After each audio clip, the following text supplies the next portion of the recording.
It's no secret that Amazon is one of the most successful companies in the world. But what is it that makes them so successful? Some people say it's their customer centricity, others say it's their focus on innovation. But there's one thing that really sets them apart from other companies, and that are their leadership principles. These leadership principles are a set of guidelines that they expect Amazon employees to live by. And while they're not perfect, they're definitely something that other companies should aspire to. Let's look at the original 14 Amazon leadership principles. Customer obsession, ownership, invent and simplify, leaders are right a lot, learn and be curious, hire and develop the best, insist on the highest standards, think big, bias for action, frugality, earn trust, dive deep, have backbone, disagree and commit, deliver results. The first thing that stands out is that the principles are focused on the customer. This is not necessarily a bad thing, but it begs the question, what about the employees? People have repeatedly criticized Amazon for its harsh working conditions and high levels of burnout among employees. Surely, employees should be considered when crafting a set of leadership principles. In a 2020 letter to shareholders, Jeff Bezos wrote, "Despite what we've accomplished, it's clear to me that we need a better vision for our employees' success. We have always wanted to be Earth's most customer-centric company. We won't change that. It's what got us here. But I'm committing us to an addition. We are going to be Earth's best employer and Earth's safest place to work." Then in July 2021, just days before Jeff Bezos stepped down as CEO, Amazon added 2 new leadership principles: strive to be the Earth's best employer, and success and scale bring broad responsibility. Does adding 2 new leadership principles solve the leadership principles problem? No, it does not. Is it a move in the right direction? Yes. How can Amazon leadership principles evolve? The workplace has changed drastically over the past 2.5 years, and it's crucial that we focus on helping our people in the post-pandemic era. There are 5 leadership principles that I feel need to develop. Customer obsession to employee focus. Leaders start with a customer and work backwards. They work vigorously to earn and keep customer trust. Although leaders pay attention to competitors, they obsess over customers. Customer obsession is one of the most well-known of Amazon's leadership principles. And on the surface, it seems like a good idea. After all, what company wouldn't want its employees to be obsessed with delighting customers? But there are dangers inherent in this principle. For one thing, it can lead to unhealthy levels of stress and burnout among people who feel like they can never do enough to please customers.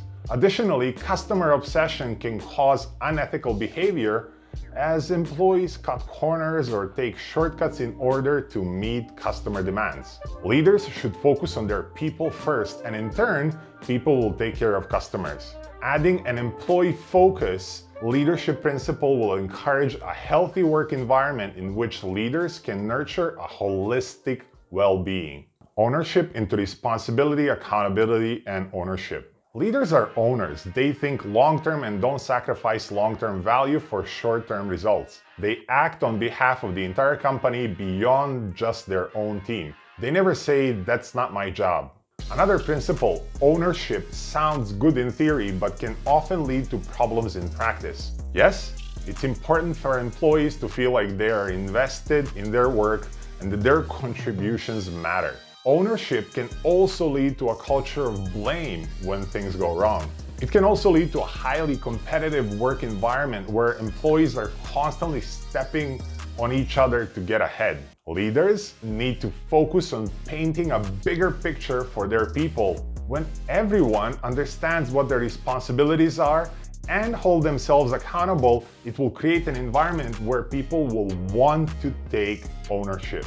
Leaders are right a lot. Seek different perspectives. Leaders are right a lot. They have strong judgment and good instincts. They seek diverse perspectives and work to disconfirm their beliefs. This statement reminded me of something that Errol Gerson said. We have 2 intentions in life, to learn or to be right. You can be right, but it can be very lonely. The goal of leaders shouldn't be to be right. Is it possible to be right a lot? What if being right means making a decision that is unpopular with employees or customers? Yes, we need confident and decisive leaders, but in practice, this principle can lead to a culture of groupthink where dissenting opinions are discouraged and bad decisions are made because no one wants to challenge the leader. The right way to think about this is actually written in this principle, and it should replace the original one. Leaders seek diverse perspectives. This will encourage a healthy debate, get leaders to articulate their reasoning, and open themselves up to criticism and alternative viewpoints. Bias for action to thoughtful action. Speed matters in business. Many decisions and actions are reversible and do not need extensive study.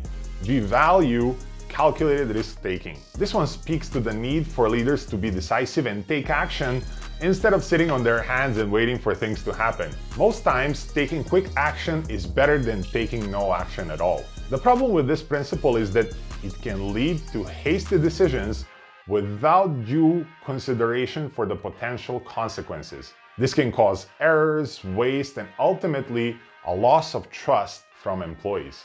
A better way to think about this principle is to take thoughtful action. Consider the implications of your decisions and actions and make sure you're comfortable with the risks before taking them. Leaders need to strike a balance between taking action and being patient enough to make sure that those actions are well thought out and will achieve the desired results.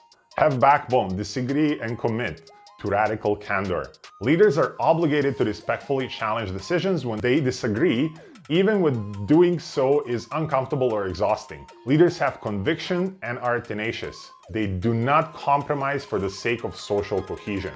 Once a decision is determined, they commit wholly. Yes, it's important to challenge decisions, but it often ends up creating a toxic environment where leaders tend to challenge directly with minimal or no care at all, which leads to obnoxious aggression. Kim Scott described this in her book Radical Candor, where managers personalize attacks and hurt people. This enables the growth of fear and resentment. What she suggests doing instead is to care personally and challenge directly, which creates radical candor. Leaders need to be their whole self and care about each other as a human being. They also need to offer specific, sincere praise and kind, clear criticism.